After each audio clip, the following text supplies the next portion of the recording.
Assalamualaikum warahmatullahi wabarakatuh. Perkenalkan, nama saya Siti Husnul Hatimah, NPM 2021010124, Prodi Hukum Keluarga dari kelas E. Baiklah, di sini saya akan menjelaskan mengenai alur penyelesaian sengketa pada peradilan tata usaha negara. Sebelumnya saya akan memperlihatkan mengenai bagan atau skema dalam menyelesaikan sengketa pada peradilan tata usaha negara. Sebelum ini kita harus melihat bahwa apakah lembaga yang mengeluarkan keputusan tata usaha negara tersebut diatur dalam undang-undang untuk menyelesaikan sengketanya melalui tahap upaya administratif. Apabila diatur, maka yang pertama harus kita selesaikan adalah upaya administratif terlebih dahulu. Upaya administratif terbagi menjadi dua. Yang pertama adalah keberatan. Keberatan diajukan kepada badan atau pejabat tata usaha negara yang mengeluarkan atau menerbitkan keputusan tata usaha negara, digugat ke pengadilan tata usaha negara. Yang kedua adalah banding administratif. Banding administratif diajukan kepada instansi lain yang lebih tinggi, diajukan atau digugat ke pengadilan tinggi tata usaha negara.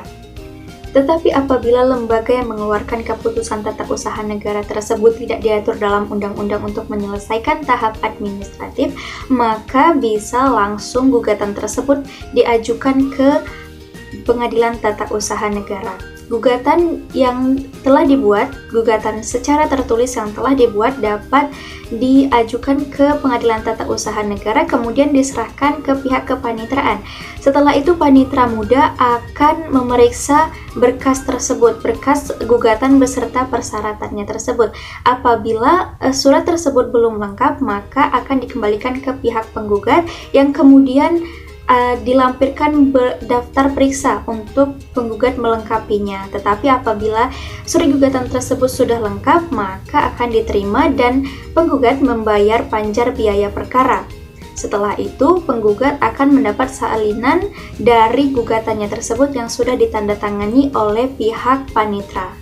Kemudian, Ketua Pengadilan Tata Usaha Negara akan melakukan proses dismisal, yaitu proses permusyawaratan yang dimana di dalamnya merupakan proses penyaringan terhadap gugatan-gugatan yang masuk ke pengadilan tata usaha negara. Selanjutnya, apabila dalam proses dismisal pokok gugatan tersebut tidak lolos, maka pemeriksaan yang dilakukan adalah menggunakan pemeriksaan acara singkat. Acara singkat yaitu prosedur acara yang digunakan untuk memeriksa perlawanan dari penggugat terhadap penetapan Ketua Peradilan Tata Usaha Negara dalam tahap rapat permusyawaratan atau proses dismisal tadi. Acara singkat ini digunakan untuk memeriksa pemeriksaan perlawanan dan pemutusan terhadap upaya perlawanan. Jika perlawanan dibenarkan, maka penetapan dismisal Ketua Peradilan Tata Usaha Negara gugur demi hukum. Selanjutnya, proses gugatan akan diperiksa dengan menggunakan acara biasa. Terhadap putusan ini tidak ada upaya hukum.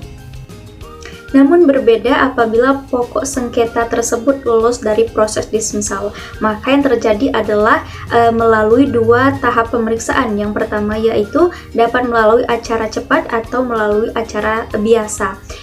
Yang pertama adalah acara cepat. Acara cepat adalah dipimpin oleh hakim tunggal. Pemeriksaan dengan acara ini didahului oleh adanya permohonan kepada ketua pengadilan dengan alasan adanya kepentingan dari penggugat yang cukup mendesak. Dalam waktu 14 hari setelah permohonan, ketua pengadilan mengeluarkan penetapan tentang dikabulkan atau tidaknya permohonan. Jika dikabulkan, 7 hari setelah penetapan oleh ketua pengadilan harus sudah ditentukan waktu dan tempat sidang tanpa pemeriksaan persiapan. Tenggat waktu jawab jinawab tidak boleh melebihi waktu 14 hari. Pemeriksaan dilakukan oleh hakim tunggal.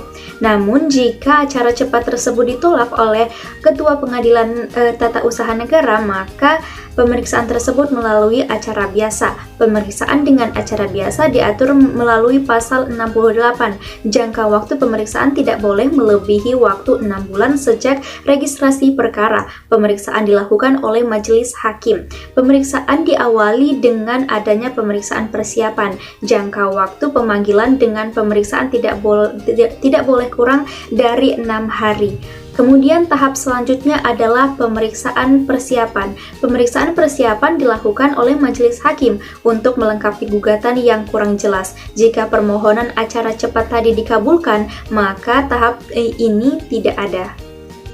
Tahap selanjutnya adalah tahap persidangan, di mana pihak tergugat dan pihak penggugat itu disatukan dalam ruangan sidang untuk mendapatkan keputusan yang seadil-adilnya. Dalam tahap persidangan ini juga terdapat tahap jawab jinawab, baik itu secara tertulis ataupun secara lisan yang dilakukan oleh pihak penggugat dan pihak tergugat. Selanjutnya juga ada tahap pembuktian. Tahap pembuktian ini berupa alat bukti, baik itu surat atau surat secara tulisan ataupun keterangan ahli, keterangan saksi, pengakuan para pihak ataupun dari pengetahuan hakim. Keadaan yang telah diketahui umum tidak perlu dibuktikan. Hakim menentukan apa yang harus dibuktikan, beban pembuktian beserta penilaian pembuktian, dan untuk sahnya pembuktian diperlukan sekurangnya 2 alat bukti berdasarkan keyakinan hakim. Orang yang tidak boleh didengar sebagai saksi adalah keluarga sedara atau semenda menurut garis keturunan lurus ke atas atau ke bawah. Kemudian istri dan suami salah satu pihak yang bersengketa meskipun sudah bercerai, atau anak yang belum berusia 17 tahun atau orang yang sakit ingatan. Setelah tahap pembuktian selesai, maka tahap yang selanjutnya adalah tahap kesimpulan. Tahap kesimpulan ini disampaikan oleh pihak penggugat ataupun pihak tergugat. Selanjutnya adalah putusan. Putusan yang disampaikan oleh ketua pengadilan atau hakim yang hakim yang mengadili pada saat proses persidangan tersebut berlangsung. Setelah pembacaan putusan yang dibacakan oleh hakim, ternyata ada pihak yang belum merasa puas dengan keputusan tersebut dapat melakukan upaya hukum. Upaya hukum yang dapat ditempuh dalam pengadilan tata usaha negara ada 3. Yang pertama yaitu banding. Banding diajukan ke Pengadilan Tinggi Tata Usaha Negara. Kemudian yang kedua ada kasasi. Kasasi diajukan ke Mahkamah Agung. Selanjutnya ada peninjauan kembali. Peninjauan kembali adalah suatu upaya hukum yang dapat ditempuh oleh terpidana atau orang yang dikenai hukuman dalam suatu kasus hukum terhadap suatu putusan pengadilan tata usaha negara yang telah berkekuatan hukum tetap di Pengadilan Tata Usaha Negara. Ini termasuk upaya hukum luar biasa. Setelah itu barulah ada putusan. Putusan ini sudah berkekuatan hukum tetap. Selanjutnya yaitu eksekusi. Eksekusi adalah pelaksanaan dari putusan yang telah diputuskan dari Pengadilan Tata Usaha Negara. Baiklah, sekian dari penjelasan yang dapat saya sampaikan. Kurang dan lebihnya saya mohon maaf. Wabillahi taufik wal hidayah. Wassalamualaikum warahmatullahi wabarakatuh.